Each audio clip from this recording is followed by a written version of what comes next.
네, 오늘의 주식시마론 주제 화면으로 보시죠. 월요일 주식시마론입니다. 이토록 확실한 성장 드라이브 2023년 로봇 투자 전략. 유진투자증권의 양승윤 연구원입니다. 연구원님 어서 오십시오. 안녕하세요. 반갑습니다.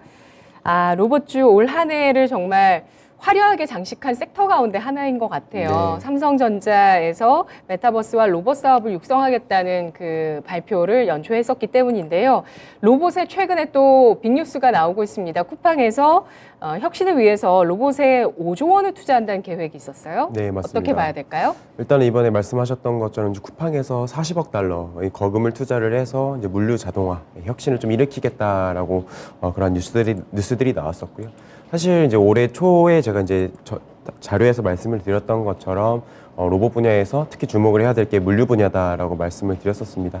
물류 분야에서 아무래도 여러 가지 인력 부족이라든지 인건비 상승 이러한 사태들이 계속해서 지속이 되면서 자동화에 대한 수요가 굉장히 컸었다라고 보고 있고요.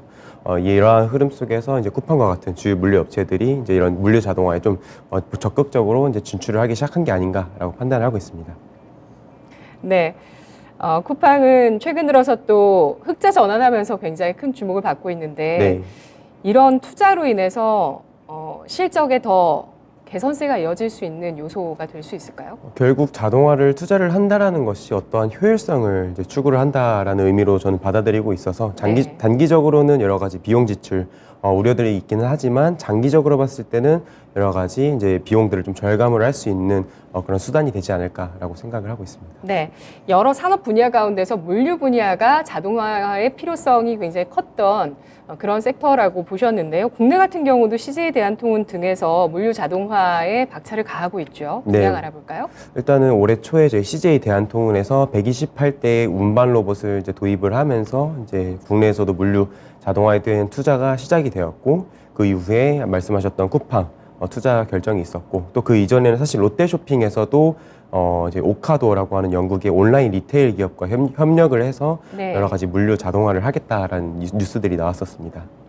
네, 그렇습니다. CJ 대한통운의 물류 자동화는 어느 정도 수준일까요? 전체 가운데 지금 시작 단계라고 봐야 되겠죠? 아직까지는 초기 단계라고 보고 있고요. 일단은 간단한 운반 로봇들 도입을 시범적으로 해서 이제 군포 물류센터에서 적용을 하고 있는 상황이고 장기적으로 이러한 것들을 이제 타 물류 창고로 확대를 시켜 나아가겠다라고 하고 있는 상황입니다. 네, 이렇게 로봇이 도입되고 있는 물류 분야, 해외 쪽의 동향은 더 빠르게 나오고 있죠? 네, 사실 국내는 사실 도입이 조금 느리게 진행이 되고 있다라고 보셔도 될 것 같고요. 네. 오히려 아마존이라든지 이런 미국 주요 기업들에서는 이런 물류 투자가 먼저 선행적으로 나타났었습니다. 일단은 운반, 계속해서 강조드리고 있는 운반 쪽에서 AGV나 AMR과 같은 이제 로봇들 도입을 해서 혁신을 추구를 해왔고요. 최근에는 그 이외에, 운반 이외에 여러 가지 분류라든지 포장, 그리고 상하차까지 좀 로봇과 이제 접목을 시켜서 좀 작업을 자동화시키는 그런 흐름들이 나타나고 있다라고 보실 수 있을 것 같습니다. 네, 아마존 같은 경우는 진즉에 물류 자동화를 시행했더라고요. 네, 2019년에 자료를 보면은 치열한 경쟁에 직면한 산업으로 물류 산업을 그때 당시 꼽았었고요. 네. 이걸 꼽으면서 사실 준비는 더 많이 해두었더라고요. 당시 2019년에 배송 로봇 스카우트. 네. 예, 이쪽 개발을 발표했었고요. 또 이거 개발하기 위해서 자율주행 로봇 스타트업 디스패치를 인수하기도 했었고요. 네. 예, 이런 물류 배송 로봇 개발은 어느 정도로 이루어지고 있을까요? 일단은 굉장히 많이 진전을 했다고 보고 있습니다. 계속 네. 말씀드리고 있는 것처럼 운반, 분류, 포장, 상하차 예. 이런 것들 사실 현재 모두 이제 현재 실 작업에서 적용이 돼서 활용이 되고 있는 상황이고요. 그리고 지금까지 좀 이제 로봇이 도입이 되기 어려웠던 실외 자율주행 배송 분야에서도 이제 네. 로봇들이 점차 테스트 적용이 되고 있는 상황입니다. 예, 그렇습니다. 그래서 일상생활에서 이런 배송하는 로봇, 그리고 또 배송하는 그 드론, 이런 것들이 이제 앞으로 곧 도입이 될 것 같아요. 네. 연구원님이 보시기에는 우리나라에서는 몇 년도 정도면 볼 수 있을 것 같아요. 사실 이제 국내에서 도입이 되기 위해서는 로봇이 밖에서 돌아다닐 수 있게끔 법과 규제가 정비가 되어야 되는데 아직까지는 이제 그런 부분에 대해서 완화에 대한 흐름이 계속해서 이제 추진이 되고 있는 상황이고요. 먼저 이런 규제들이 혁신이 이루어져야지 이제 국내에서도 좀 본격적으로 상용화가 될 수 있다라고 판단을 하고 있고 빠르면은 이제 내년쯤에 여러 가지 규제 완화가 나타나지 않을까라고 조심스럽게 예측을 하고 있습니다. 네, 정부 차원에서 로봇 배송이 가능하게끔 규제를 완화하는 시점이 내년에 도래할 수도 있겠다고 또 연구원님이 전망해 주셨는데요. 올해 같은 경우는 투자의 혹한기였습니다. 아무래도 VC 분야에서도 사실 투자가 대거 집행되기보다는 좀 멈춰 있는 그런 상황들이었는데요. 자산시장 좀 동향을 지켜보겠다는 그런 심리가 좀 강했던 것 같은데 그래도 네. 서비스 로봇 쪽에서는 뭉칫돈 행렬이 이어졌다고 합니다. 네. 어떤 내용일까요? 일단은 말씀하셨던 것처럼 뭐 여러 가지 스타트업 투자 씬에 대해서는 상당히 좀 투자가 많이 얼어 있었다. 상당히 좀 투자가 좀 보수적으로 이루어졌다. 심지어 로봇 관련해서도 해외에서는 일부 인력 감축을 한다라든지 이런 좀 혹한기를 경험을 하기도 했었는데요. 국내에서는 좀 그래도 여러 가지 투자들이 좀 긍정적인 흐름을 보였었습니다. 그 배경에는 일단 아직 국내 시장은 이제 초기 단계다. 이러기 때문에 일단 처음 이제 투자에 대한 허들 자체가 좀 낮았다라고 생각을 하고 있고 그리고 이제 또 아무래도 이제 국내에서 서비스 로봇 시장 자체가 본격적으로 개화를 하고 있는 상황에서 이러한 것들을 좀 더 키우기 위한 돈의 흐름들이 나타나지 않았나라고 생각을 하고 있습니다. 네.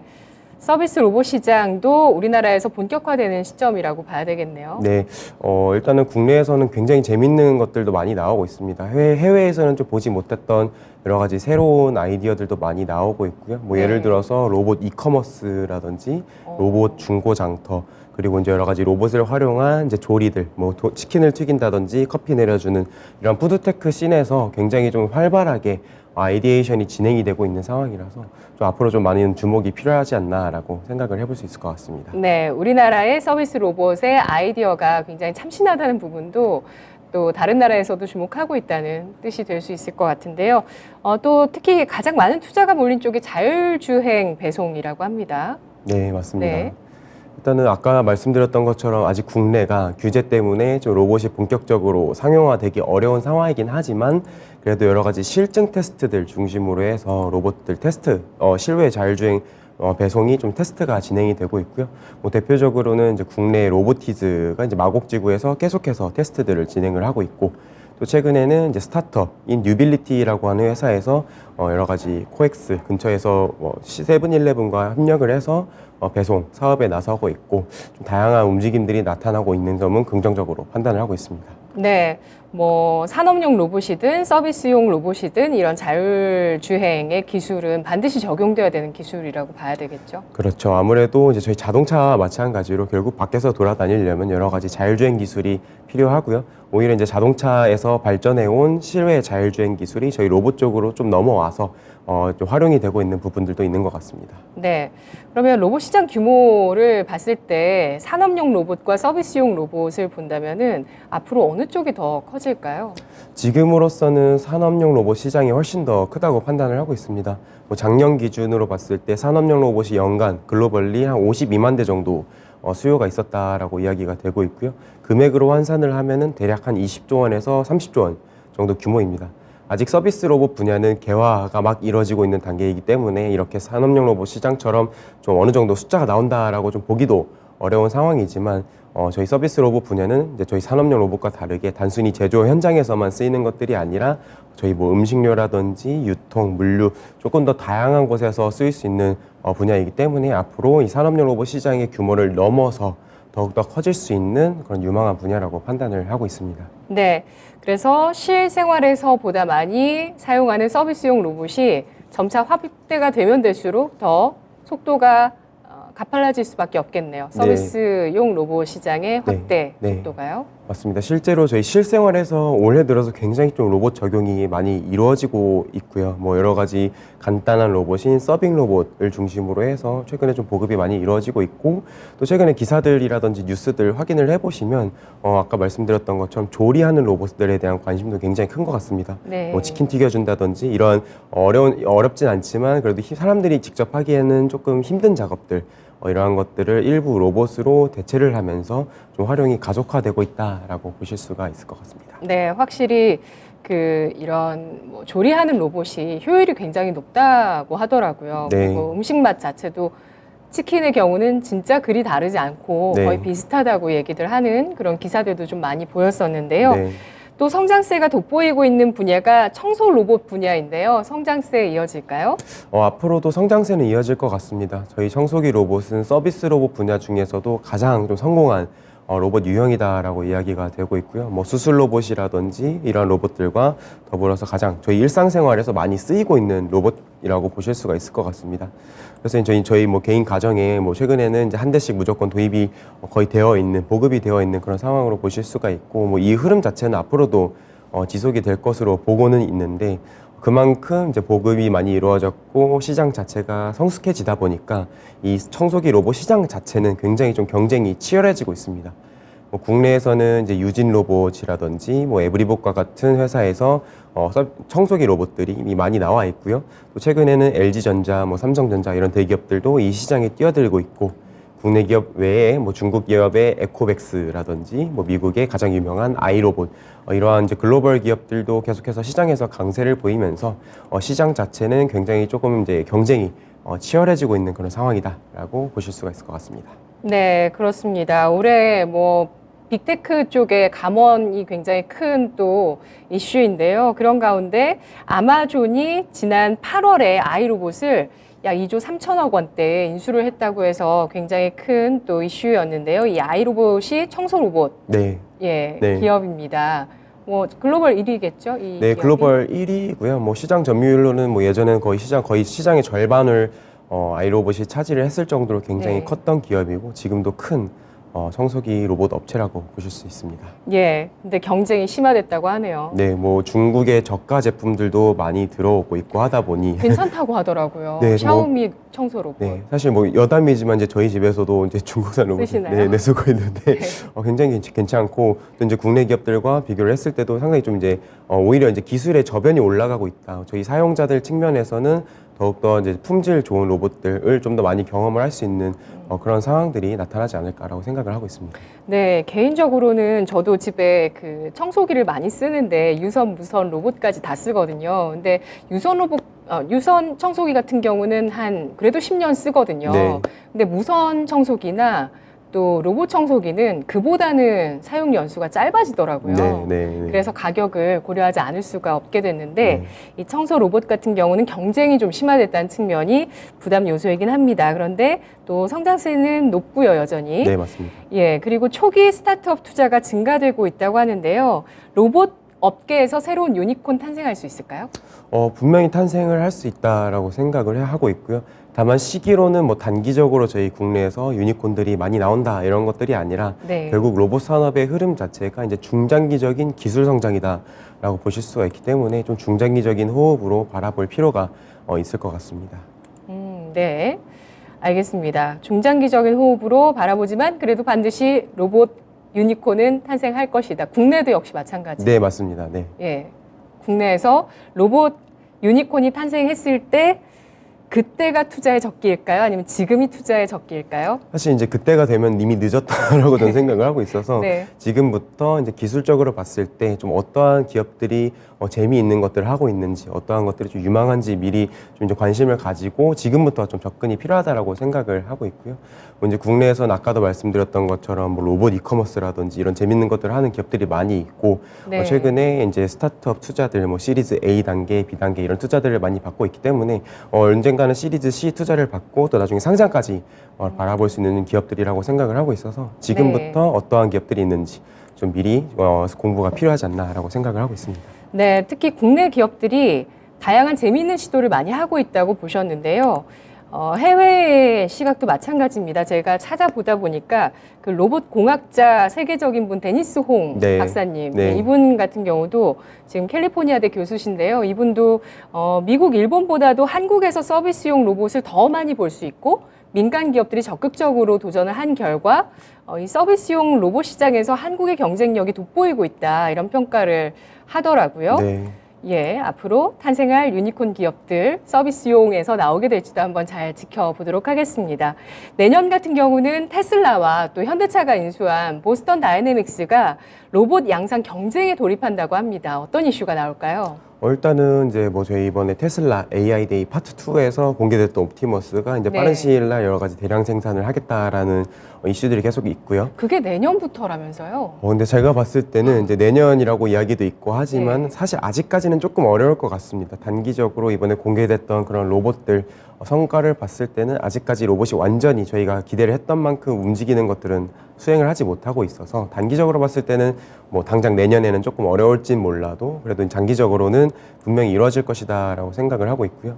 마찬가지로 보스턴 다이내믹스에서도 계속해서 현대자동차와 협업을 통해서 양산을 적용을 하겠다라는 이슈들이 나오고 있기 때문에 언젠가 이제 로봇들이 1인당 하나의 로봇이 보급되는 그런 시대가 곧 오지 않을까라고 기대를 하고 있습니다. 네. 당장 로봇 양산 경쟁에 돌입하는 게 내년은 아닐 것 같다고 전망하시네요. 네, 지금은 조금은 아닌 것 같고 오히려 지금은 이제 기술 개발들을 차근차근 좀 쌓아가야 되는 그런 시기이지 않나라고 생각을 하고 있습니다. 네, 그래도 올해 AI 데이에서 테슬라가 옵티머스를 공개한 만큼 이 옵티머스를 도입하겠다는 의지가 강하고요. 그리고 기사들을 보면 내년부터 테슬라의 기가 팩토리에서 옵티머스가 일할 것이다 이런 내용들이 나오거든요. 네. 뭐 당장 도입이 돼야 또 여러 가지 데이터들이 쌓이면서 개선이 될 거잖아요. 네, 맞습니다. 이렇게 옵티머스가 테슬라 기가 팩토리에서 일하기 시작한다면 네. 그에 따른 시사점은 뭐라고 볼 수 있을까요? 일단은 이제 저희 지금 계속해서 글로벌 시장에서 우려가 되고 있는 것들이 이제 일을 하려고 해도 사람들이 없다. 네. 이제 구하려고 해도 인건비가 너무 비싸다라는 기업들의 부담들이 계속해서 가중이 되고 있고 이제 이중고네요. 네, 사람도 없고 비용도 높고. 네, 맞습니다. 그런 부분들이 있다 보니까 어느 네. 정도 이제 저희가 로봇을 좀 도입을 하면서 좀 도움을 받는 그런 이제 사회가 좀 펼쳐지지 않을까라고 볼 수가 있을 것 같고요. 결국 인간과 로봇은 이제 조금씩 공존해 나아가는 흐름으로 가지 않을까라고 생각을 하고 있습니다. 네, 알겠습니다. 옵티머스 공개 이후에 반응은 좀 양극단으로 나뉘었는데, 예, 그런 만큼 아직 기술의 개발 완성도는 낮다고 판단해 주셨어요. 일단은 방금 말씀해 주신 것처럼 반응은 정말 극과 극이었습니다. 정말 네. 훌륭하다라고 하시는 분들도 계셨고, 예. 에이, 저게 뭐야, 저거밖에 안 되냐라고 하시는 분들도 계셨는데, 일단은 부정적인 부분들에서 먼저 말씀을 드리면, 이제 저희 옵티머스가 그 시연을 했지만, 겨우겨우 걷고 겨우겨우 움직이는 그런 모습들을 보여줬기 때문에 아직 로봇이 동작하는 데 있어서는 조금 부족함이 많았다라는 평가들이 많았던 것 같습니다. 네. 다만 이제 거기서도 굉장히 긍정적이고 재미있었던 사실들은 이 테슬라가 로봇을 개발하는 데 있어서 접근법이 굉장히 참신했다라고 판단을 하고 있고요. 대표적으로 이제 로봇을 개발을 할 때 있어서 그동안 테슬라가 자동차, 자율주행차라든지 이런 자동차를 개발을 하면서 축적했던 기술들을 적극적으로 로봇에 적용을 하는 모습들이 나타났었고, 네. 그리고 아까도 말이 나왔었지만 이제 대량 생산 이런 것들을 고려를 해서 사전에 네. 로봇을 설계를 하고 여러 가지 부품들을 이제 개발을 하는 단계에서도 이 대량 생산 자체를 좀 염두를 한 그런 이제 모습들이 관측이 되었다라는 게 굉장히 좀 새로웠다라는 평가들이 많은 것 같습니다. 네. 테슬라를 어떤 기업으로 정의하세요? 테슬라는 결국 로봇 기업이다라고 저는 생각을 하고 있고요. 네. 뭐 로봇의 정의가 아직까지는 불분명하지만 그럼 로봇주로 분류해서 투자할까요? 그렇게 보시는 분들도 많이 계십니다. 네. 결국 로봇이라는 게 인지, 판단, 그리고 수행을 자율적으로 수행을 하는 그러한 기계를 바로 로봇이라고 생각을 하고 있고, 저희가 뭐 흔히 자동차 시장에서 요즘 많이 주목을 받고 있는 자율주행차도 결국은 이제 로봇처럼 인지 판단 수행을 자율적으로 하는 기계니까 큰 틀에서 봤을 때는 이제 로봇 회사지 않나. 뭐 테슬라뿐만 아니라 현대자동차도 그렇고 장기적으로는 이런 로봇 사업을 좀 장기적으로 추구할 수밖에 없는 그런 업계에 있다라고 생각을 하고 있습니다. 네, 뭐 직접 일론 머스크가 이 자율주행 차를 사륜 로봇이라고 얘기한 적도 있고요. 그 사륜 로봇, 이륜 로봇, 뭐 이렇게 다양한 로봇들을 생산하는 기업이 결국에는 테슬라라는 그런 어떤 기업의 아이덴티티가 이제는 좀 더 확실해지지 않았나라는 생각이 들고요. 네. 그리고 한국에 투자할 것이라는 내용들이 좀 나왔잖아요. 네네네. 관련해서 재밌는 또 내용이 있어서 소개해드리면 오늘 발언이 나왔네요. 홍준표 대구시장이 강성 노조에 대해서 이렇게 좀 비난을 하면서 테슬라가 한국에 오겠냐라고 얘기를 했는데 일각에서는 테슬라가 한국을 한번 지적한 적 있잖아요. 이제 이대로 가면 인구 감소가 심각해서 굉장히 적은 인구만 한국에 살게 될 것이다 이런 암울한 전망을 하기도 했었는데 보란 듯이 기가팩토리를 한국에 지어서 자동화된 어떤 시스템을 보여주지 않겠냐 이런 예상을 하시는 분도 계시더라고요. 네, 맞습니다. 뭐 그런 예상을 하시는 분들도 계시고 사실 근데 국내에서 단순히 뭐 이번에 테슬라가 들어온다라는 이슈들도 있기는 하지만 네. 한국은 그동안 자동화가 가장 많이 이루어진 나라 중에 하나고요. 뭐 로봇 밀도로만 봐도 이제 가장 이제 일본이라든지 독일, 중국, 미국보다도 로봇 적용이 굉장히 많이 이루어진 국가라고 보실 수가 있습니다. 그래서 뭐 자동차 산업이라든지 전기전자 산업에서는 이미 상당 부분 좀 자동화가 진전이 되어 있고요. 네, 그런 부분들을 고려하면 역시 한국에서는 여러 가지 자동화를 비롯한 첨단 그런 문화들이 계속해서 좀 강세를 보이지 않을까라고 생각을 하고 있습니다. 네. 그 테슬라나 뭐 국내 이슈 삼성전자 포함해서 올해 로봇 기사들이 굉장히 많았었거든요. 네. 네, 그러면서 제가 이제 좀 알맹이로 남겨놓은 건 결국에 로봇은 이제 관절의 감속기와 두뇌의 AI, 네. 반도체 이 두 가지가 굉장히 중요한 기술이다라는 점이었는데요. 국내 로봇 업체들은 이제 부품을 국산화하고 있거든요. 근데 저가 공세를 펼치고 있는 중국과 경쟁이 될까요? 사실 가격 측면에서 봤을 때는 특히 이제 감속기에 이제 국한해서 한정을 해서 말씀을 드리면 중국산 제품과 그렇게까지 가격 차이가 안 나는 걸로 알고 있고요. 오히려 이제 저희 한국의 상대는 이제 부품을 제일 잘 만든다고 알려져 있는 일본이지 않나라고 생각을 하고 있고 이제 가격적인 측면에서 저희가 일본 제품보다 더 저렴하고 네. 또 이제 기술 발전을 통해서 성능도 많이 개선을 하고 있고 또 이제 실제로 이런 저희 부품들이 로봇이라든지 이런 것들에 적용이 되면서 레퍼런스 이제 실제의 사용 사례 이런 것들을 쌓아가고 신뢰도를 이제 축적을 해 나아간다면은 충분히 글로벌 선도 부품 업체들과 경쟁을 해볼 수 있는 그런 상황이 오지 않을까라고 생각을 하고 있습니다. 네. 로봇을 담당하는 연구원님께서 우리 국산 로봇의 부품들이 가격과 품질을 모두 잡았다고 평가를 해주셨어요. 네. 굉장히 투자에 긍정적인 시그널인 것 같은데요. 근데 결국은 국내 부품들이 많이 쓰일 수밖에 없습니다. 왜냐면 네. 이제 최근에 감속기 같은 경우는 일본에서 이제 일본의 뭐 하모닉 드라이브 시스템즈라고 하는 회사와 그리고 나브테스코라고 하는 회사가 거의 현재 글로벌 시장 점유율 60%에서 70% 정도를 차지를 하고 있는데 최근에 가장 문제가 되었던 게 이제 로봇 수요가 올라오면서 부품 수요가 커졌을 때 적시에 공급을 못 해줬다라는 이슈들이 있었거든요. 네. 원래 저희 일반적으로 이제 일본 제품들의 납기가 3개월에서 4개월 정도 걸렸었는데 수요가 계속해서 커지다 보니까 이게 네. 납기가 거의 1년 가까이 늘어지기도 했었고요. 이러한 이제 문제들이 발생을 하다 보니 결국 이제 국내에서도 이제 국내 부품들을 써야 되는 명확한 수요들이 좀 관측이 되고 있다라고 생각을 하고 있고 물론 기술적인 면이라든지 이런 것들은 아직까지는 선도 기업들한테 못 미치는 부분들도 분명히 있겠지만 이건 결국 시간이 해결해 줄 수밖에 없다라고 생각을 하고 있어서 이제 계속 이러한 이제 연구 개발들 그리고 이런 실제 적용들이 많이 이루어진다면은 이제 국내 네. 부품 업체들도 이제 중장기적으로 봤을 때 충분히 해외 기업들을 대체를 할 수 있는 수준까지 가지 않겠나라고 좀 기대를 해보고 있습니다. 네, 섣부른 전망이 될 수도 있겠지만 어느 시점에는 지금 배터리 업계에서 보여주고 있는 어떤 뭐 소재라든지 부품의 쇼티지 현상이 일어날 수 있다고 보시는 것 같아요. 수요 급증으로 인해서. 네, 맞습니다. 네. 네. 이렇게 말씀하시니까 또 그림이 그려지는데 기가팩토리가 한국에 들어와야 되는 거 아닌가 네. 라는 생각도 들어요. 들어오면은 굉장히 또 국내 산업의 여러 가지 혁신들이라든지 또 좋은 네. 본보기들을 보여줄 수 있는 또 좋은 기회지 않을까라고 생각을 해서 또 오게 된다면 또 관련해가지고 여러 가지 좀 스터디도 해봐야 되지 않을까 생각을 하고 있습니다. 네. 우리 입장에서는 마다할 이유가 전혀 없을 그런 네. 이슈인데 제발 좀 구분이 또 네. 좋게 흘러가서 기가팩토리가 들어온다면 우리나라 경제나 산업에 미치는 영향은 뭐 나쁠 건 없다 이렇게 보시는 것 같아요. 뭐 또 여러 가지 관점에서 바라볼 수가 있겠지만 이제 네. 기술적이라든지 아니면은 이제 기술 관점이라든지 혁신의 관점에서 봤을 때는 네. 또 저희가 분명히 또 보고 배울 수 있는 것들이 많을 거다. 그리고 네. 거기서 저희가 이제 따로 저희가 베낀다든지 거기서 좀 뭔가 배워서 저희 국내 공장들에 좀 적용을 할 수 있는 사례들도 분명히 있을 것이고요. 그것들을 통해서 국내 산업이 한 단계 좀 발전을 할 수 있는 기회로 삼아야 되지 않나 네. 생각을 하고 있습니다. 현대차가 기가팩토리 한국 들어오는 거 그대로 보고만 있겠냐 이런 얘기들도 있는데요.